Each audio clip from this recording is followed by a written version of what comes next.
سوسو وتوتو. سوسو وتوتو البنتين اللي ظهروا مع الفنان اسماعيل ياسين في فيلم ليلة الدخلة، كلنا طبعا شفناهم وكنا بنضحك عليهم جدا وضحكنا على مواقفهم، وخصوصا لما اسماعيل ياسين شاف سوسو ورمى نفسه من الشباك. بس للأسف الشديد محدش فينا يعرف هي مين سوسو ولا هي مين توتو ولا ايه قصتهم، وهل الجمال جمال الشكل ولا جمال الروح. سوسو بهيجة رشدي. بهيجة رشدي هي بطلة قصتنا النهاردة، قصة تقشعر لها الأبدان، قصة حياة صعبة جدا ونهاية أصعب من الخيال. الست دي أو بهيجة رشدي من أكتر القصص اللي أنا شخصيا اتأثرت بيها. تعالوا نشوف قصة الفنانة بهيجة رشدي ونهايتها الحزينة. عريسك اهو اسمه نايلو، وانت عريسك اهو اسمه بلبيع. ماليش دعوة، أنا عايزة. بهيجة مصطفى رشدي مواليد عام 1917 بمحافظة الشرقية، لأسرة فقيرة جدا جدا. أسرتها كانت بتتكون من الأب والأم و5 بنات غيرها، يعني كده 6 بنات. في الفترة دي كانت في مشكلة منتشرة في مصر، إن الراجل لازم يبقى عنده ولد علشان يحمل اسمه. فكانت مشكلة حياتهم إن مامتها ما بتخلفش إلا بنات. فبعد البنت الستة قرر والدها إن هو يتجوز مرة تانية، فأجر بيت صغير واتجوز على زوجته زوجة تانية. وللأسف زوجته أنجبت بنت وبنت ورا بنت ورا بنت لغاية لما بقى عنده 4 بنات غير ال6 التانيين. المرة ال5 أنجبت الولد، لكن للأسف زوجته التانية توفت وتوفى معها الولد. فدخل الأب في حالة نفسية صعبة جدا، ترك البنات وساب البيت ومشي، سابهم، دخل في حالة نفسية صعبة وساب البنات ومشي. فقررت والدة بهيجة اللي هي الزوجة الأولى إن هي تضم البنات أو تاخد البنات وتربيهم وسط بناتها. أصبحوا كام بنت؟ أصبحوا 10 بنات. فبهيجة في الوقت ده كانت هي أكبر إخواتها، فاضطرت إنها تساعد والدتها في تربية إخواتها البنات. ففي يوم من الأيام اقترحت على والدتها فكرة بإنهم يبيعوا البيت اللي موجود في محافظة الشرقية ويتجهوا إلى محافظة القاهرة، على أساس إن القاهرة فيها فرص عمل أحسن وإن حالتهم المادية في الحالة دي ممكن تتحسن. فبالفعل وافقت والدتها وباعوا البيت الموجود بمحافظة الشرقية، وأخدوا أوضة صغيرة فوق السطوح، فوق أحد المنازل يعني، وسكنوا فيها ال10 بنات مع والدتهم. وكانت بهيجة بتساعد والدتها في المصاريف وفي الحياة يعني. اشتغلت بهيجة في البداية دلالة للملابس القديمة. يعني ايه يا جماعة دلالة للي ما يعرفش؟ زمان كان في مهن كتير جدا في مصر، منهم مهنة الدلالة. يعني واحدة بتجيب لك البيت وتجيب لك معاها شوية أقمشة ملابس وتعرض عليك ان انت تشتريهم، او انت توصيها على حاجة معينة وهي تجيبها لك وتبيعها لك.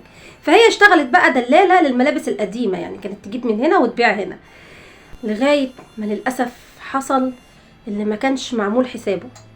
والدتها تعبت جدا، دخلت المستشفى، جالها مرض السل، توفيت الأم في المستشفى مريضة بمرض السل. دلوقتي بهيجة لقت نفسها لوحدها، هي المسؤولة عن 9 بنات، تربيتهم، أكلهم، شربهم، لبسهم. اشتغلت بهيجة وحاولت انها تصرف على اخواتها وتجمع شمل العيلة. من ضمن اخواتها كان في بنت جميلة جدا، كانت كل الناس معجبة بجمالها، وكان كل الناس بتحكي بجمالها، الجيران وكل الناس اللي في المنطقة. للأسف البنت دي كان معجب بيها بلطجي معروف في المنطقة. البلطجي ده كان بيتحرش بيها، لكن البنت ما قالتش لبهيجة حاجة. في الوقت ده البنت كانت على علاقة بشاب فقير كان بيعيش مع والدته. البنت اتكلمت مع الشاب ده، فقرر ان هو يروح هو ووالدته يتقدموا لبهيجة عشان يطلبوا ايديها. فعلا الولد راح هو ووالدته واتقدموا، وبهيجة وافقت على الزواج. للأسف الشديد البلطجي عرف بالقصة دي، عرف ان البنت متقدم لها عريس تاني، فقرر ان هو يروح يتقدم لبهيجة علشان يخطب البنت دي. بهيجة قاعدة في بيتها، فجأة الباب بيخبط، فتحت لقيت البلطجي: خير، انا جاي اتقدم لاختك، وكمان بيغريهم بمهر كبير 1000 جنيه.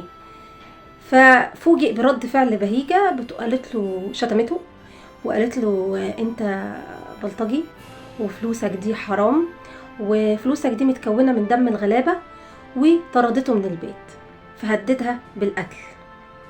ان هو حس في الوقت ده ان بهيجة بتتحداه. في نفس الوقت ده كانت بهيجة بتتصفح الجرائد، فلقت اعلان عن وظيفة.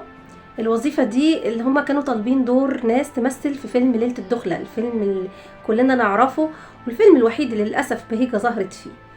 فاكرين البنتين الوحشين دول اللي هما سوسو وتوتو؟ سوسو دي هي كانت بهيجة. وهي راجعة من التصوير في يوم من الأيام قابلها البلطجي، فقال لها فكرتي؟ قالت له مش هجوزك أختي. قام ضربها بالقلم، وقعت بهيجة في الأرض، فلقت طوبة كبيرة قامت حادفة بيها البلطجي، جت على راسه، فراسه نزل منها دم. فكل الناس اللي كانت موجودة وقفت قعدت تضحك عليه، فهو كده حس بالإهانة. منسيش الكلام ده لبهيجة وقرر ان هو ينتقم منها. بعد الموقف ده مباشرة بهيجة قررت ان هي تجيب خطيب اختها وتحكي له اللي حصل، وان لازم الزواج يتم بأقصى سرعة علشان يعني خلاص تنهي موضوع البلطجي ده. فخطيب اختها قال لها انا باقي بس عليا مبلغ 100 جنيه وفي الوقت ده هبقى جاهز. قررت بهيجة ان هي تساعدهم في مصاريف الزواج. رجعت تاني بهيجة تبحث عن عمل لغاية لما قابلت ريجيسير قال لها ان الفنان محمد فوزي طالب كومبارس للعمل في الفيلم بتاعه الجديد. الفيلم كان اسمه حلاوة الحب، فيلم بطولة الفنان محمد فوزي والفنانة نعيمة عاكف. فذهبت بهيجة علشان تشتغل في الفيلم ده، فكانت قاعدة كده أثناء تصوير الفيلم، فكانت بتعيط. مين سمعها أو شافها؟ فشافها الفنان الكبير سليمان بيك نجيب، فجيه كده لحد عندها وقال لها انت بتعيطي ليه يا بهيجة؟ في حاجة يا بنتي؟ حكت له القصة وقالت له انها محتاجة 100 جنيه، وان البلطجي بيتعرض لها وبيتعرض لاخواتها وانها بتربي ايتام. فاداها 100 جنيه وقال لها لو اي حاجة حصلت من البلطجي تعالي عرفيني وانا هبلغ عنه. خدت بهيجة 100 جنيه وكانت فرحانة جدا وقعدت تدعي له كتير جدا، وهي متجهة لبيتها علشان تفرح اختها ان معاها المهر بتاع اختها. قابلها البلطجي وكان معاه 4 بلطجية تانيين كانوا واقفين منتظرينها. قال لها بهيجة فكرتي؟ قالت له مش هجوزك اختي. قال لها انا هموتك، انا هروح اجيب المأذون وجاي. قالت له برضه مش هتلمس اختي، ولما تقتلني هتتحمل انت ذنب اليتامى دول؟ قال لها انا ما يهمنيش لا يتامى ولا غيره، انا هتجوزها يعني هتجوزها يا تموتي دلوقتي. قالت له اقتلني احسن. للاسف الشديد بلطجيه كتير، الناس ما قدرتش تتحرك، كل الناس واقفه تتفرج. جاب خشبه كبيره وفيها مسامير وضرب بيها بهيجة على راسها. وقعت بهيجة في بركه من الدماء ميته. ماتت للاسف بهيجة، وتركت اخواتها بنات 9 بنات ايتام دفاعا عن شرف اختها، تحمل في يدها 100 جنيه مهر اختها. اتجمعوا الجيران واتجمعت اخواتها وقعدوا يصرخوا، واختها الجميله قالت لها دفعتي عمرك تمن مهر يا بهيجة. وهرب البلطجي، وبالفعل تم الزواج بين البنت وبين الشاب الفقير. انتهت القصه على كده؟ لا، ربنا مش بيسيب حق حد. تعالوا مع بعض نشوف ايه اللي حصل للبلطجي وربنا جاب حق بهيجة ازاي. هرب البلطجي للصعيد، وهناك اتعرف على فتاة واغتصبها. فطبعا في الصعيد مفيش الكلام ده، اتجمعوا 20 واحد من أسرة الفتاة وقرروا ان هم ينتقموا. قتلوا ال4 بلطجية اللي معاه، انما البلطجي نفسه عذبوه بمعنى الكلمة. اول حاجة اطلقوا رصاصة على قدمه، وبعدين جردوه من ملابسه وسكبوا عليه بنزين واشعلوا النار فيه. بدأ يجري ويصرخ والنار بتاكل في جسمه، والناس قاعدة بتتفرج عليه لغاية لما بقى عبارة عن كتلة فحم مرمية في الأرض. سمعت أخت بهيجة الجميلة باللي حصل للبلطجي وفرحت جدا، واتجهت لقبر بهيجة وراحت قالت لها افرحي يا بهيجة، ربنا انتقم لك وجاب لك حقك. البنت دي أختها الجميلة أنجبت 4 بنات. البنت الكبرى سمتها بهيجة. البنت دي ما شاء الله كبرت وأخدت الدكتوراه، أصبحت طبيبة وسافرت لألمانيا وتزوجت بطبيب ألماني طبعا بعد ما أسلم، وعاشت حياة جميلة جدا. وكان على فكرة تخصصها نساء وتوليد، وعاشت في ألمانيا وبعدين تركت ألمانيا وعاشت في بريطانيا وبعدين رجعت لمصر مع أبنائها وبنت مسجد في مصر وسمته باسم خالتها بهيجة رشدي، وعاشت وسط أبنائها بالقاهرة وما زالت حتى الآن تعيش وسط أبنائها. وفي النهاية أحب أقول لكم إن دي كانت قصة بهيجة رشدي، إحدى الفتاتين أو واحدة من البنتين اللي كانوا في فيلم ليلة الدخلة، سوسو زي ما احنا ما بنقول. أسعدتنا وضحكتنا، لكن نهايتها أحزنتنا جدا. ومن قتل يقتل ولو بعد حين، وإن ربك لبالمرصاد.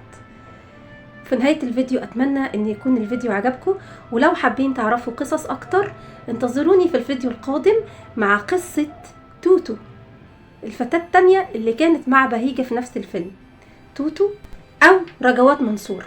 رجوات منصور لها قصة ما تقلش قيمة عن قصة بهيجة رشدي. ولو عجبك الفيديو ما تنساش تعمل لنا لايك واشتراك وتفعل الجرس، وانتظروني في الفيديو القادم، والسلام عليكم ورحمة الله وبركاته.